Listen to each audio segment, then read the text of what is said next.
এখন এসে গেছি পত্রাতু লেক দেখতে। আর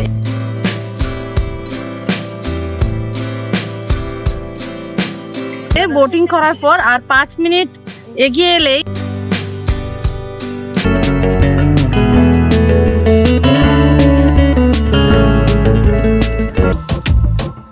হ্যালো ফ্রেন্ডস, এবার আর সিল্ক রুট দেখার জন্য যেতে হবে না সিকিম। বাড়ির কাছেই রয়েছে সিল্ক রুটের মতো আঁকাবাঁকা পথ। এমন সুন্দর পথের সৌন্দর্য উপভোগ করতে আপনাদের আসতে হবে পত্রাতু, যেখানে একদিকে রয়েছে ঢেউ খেলানো পাহাড়ের সারি, অপরদিকে সুবিশাল ড্যাম। রামগড় থেকে পত্রাতু ভ্যালি যাওয়ার পথে আমরা এই চা দোকানে একটু চা খেয়ে নিচ্ছি। কিন্তু এই পত্রাতু আসবেন কিভাবে? হাতিয়া ক্রিয়াযোগা এক্সপ্রেস হাওড়া থেকে রাত 9:10 ছেড়ে রাঁচি পৌঁছায় ভোর 5:40। রাঁচি স্টেশন থেকে 31 কিলোমিটার দূরেই রয়েছে এই পত্রাতু। আবার হাওড়া থেকে শক্তিপুঞ্জ এক্সপ্রেস ধরে পত্রাতু ভ্যালি স্টেশনে নেমে যেতে পারেন। স্টেশন থেকে পত্রাতু ভ্যালির দূরত্ব 15 কিলোমিটার। এছাড়া বাই রোডও আসতে পারেন এই পত্রাতু। কলকাতা থেকে দুভাবে আসা যায়, কলকাতা, দুর্গাপুর, ধানবাদ, রামগড় হয়ে পত্রাতু। দূরত্ব 431 কিলোমিটার, সময় লাগবে 9 ঘন্টার মতো। আবার কলকাতা, খড়গপুর, জামশেদপুর, রাঁচি, রামগড় হয়েও পত্রাতু আসা যায়। আমরা যেহেতু কোলাঘাট থেকে যাত্রা শুরু করেছিলাম, তাই আমরা দ্বিতীয় রাস্তাটি নিয়েছিলাম।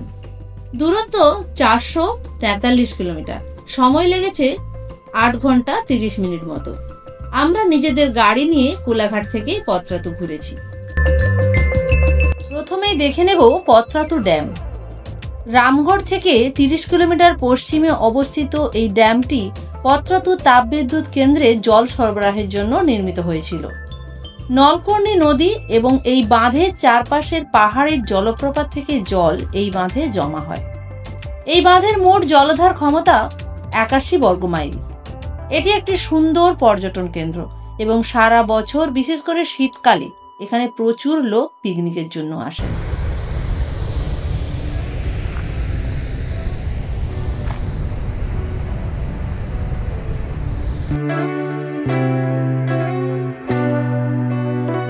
বাই দ্য ওয়ে, আমি হোস্ট অনুরাধা, আপনারা দেখছেন the এক্সটেকার of travel.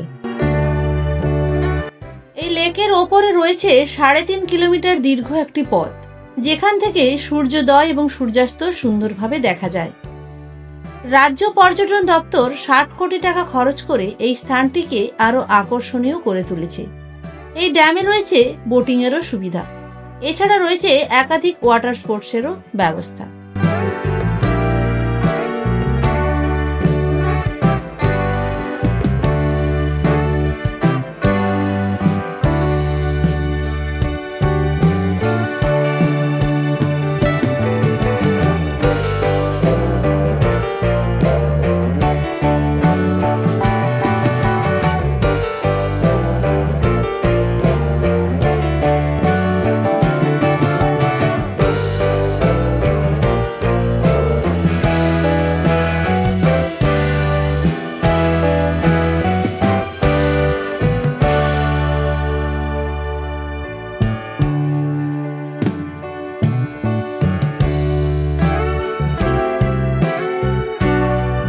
Good morning friends, আমরা পত্রাতুর ড্যাম দেখার পর এখন এসে গেছি পত্রাতু লেক দেখতে। আর এখানে আমরা লেকে আজকে ওই স্পিড বোটে করে ঘুরবো।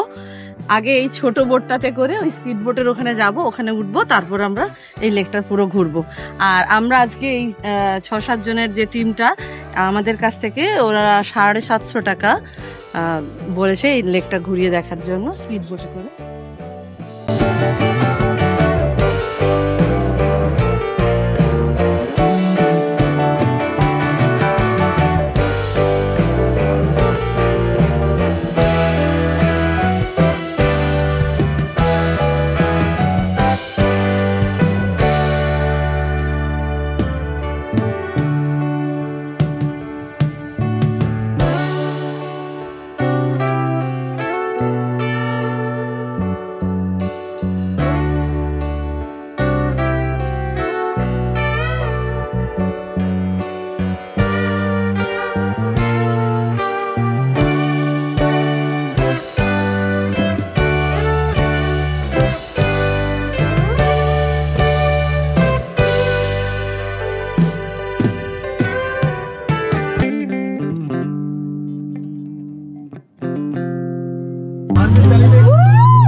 50 টাকার বিনিময়ে 10 মিনিটের স্পিডবোট যাত্রা বেশ ভালো লাগলো। টাপু নামের একটা ছোট্ট দ্বীপের পাশ দিয়ে ঘুরিয়ে আনলো আমাদের। বোটিং করার পর এবার পত্রাতু ভ্যালির পথে। ঝাড়খণ্ডের সেরা গন্তব্য এই পত্রাতু ভ্যালি। একে দ্বিতীয় মানালিও বলে। পাহাড় দিয়ে ঘেরা দূষণমুক্ত প্রকৃতি। উপত্যকার এই সর্পিল রাস্তা বাইকার আর অ্যাডভেঞ্চার প্রেমীদের জন্য বেশ জনপ্রিয়। এই পথে যেতে যেতে চোখে পড়বে নানা রঙের ফুল, দেখা যাবে নানা রকম পাখি।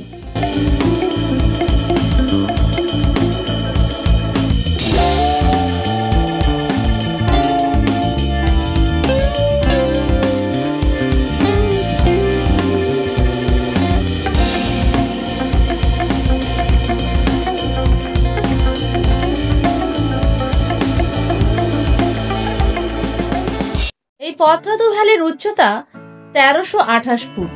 একদিকে ঢেউ খেলানো পাহাড়ের সারি, অপরদিকে সুবিশাল ড্যাম। এই অপরূপ নৈসর্গিক সৌন্দর্যের টানেই পর্যটকরা ছুটে আসে এখানে।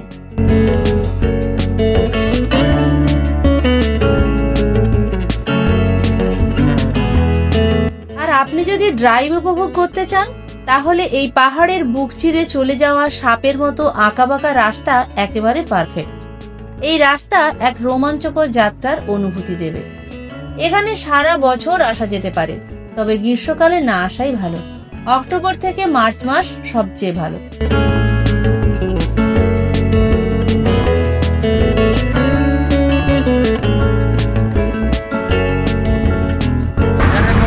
পত্রাতু লেকে বোটিং করার পর আর 5 মিনিট এগিয়ে এলেই ওপরে পুরো পত্রাতু ভ্যালিটার ভিউ পয়েন্ট দেখতে পাবেন। দারুণ সুন্দর লাগছে এখান থেকে, পুরো ভ্যালিটা এখান থেকে দেখা যাচ্ছে।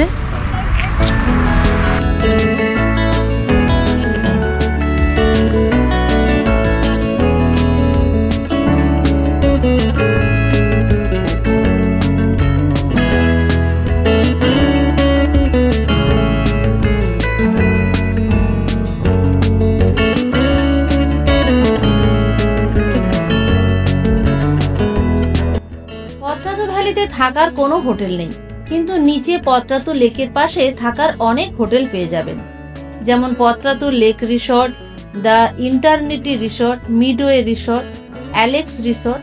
হোটেল সংক্রান্ত সমস্ত তথ্য ডেসক্রিপশন বক্স থেকে পেয়ে যাবেন। আমরা রাঁচি ঘুরে পত্রাতু এসেছি, তাই রাজারাপ্পা মন্দির থেকে 26 কিলোমিটার দূরে পত্রাতুর দিকে আসার পথে রামগড়ে হোটেল মনোহর রেসিডেন্সিতে ছিলাম।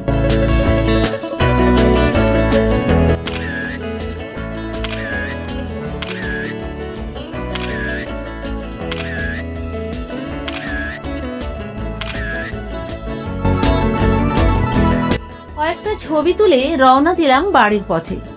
নির্জন, নিরিবিলি, চিরসবুজ পত্রাতুর প্রাকৃতিক সৌন্দর্য এক কথায় অসাধারণ। তাহলে হাতে দুদিন সময় নিয়ে ঘুরে আসুন বাড়ির কাছের এই মানালি থেকে।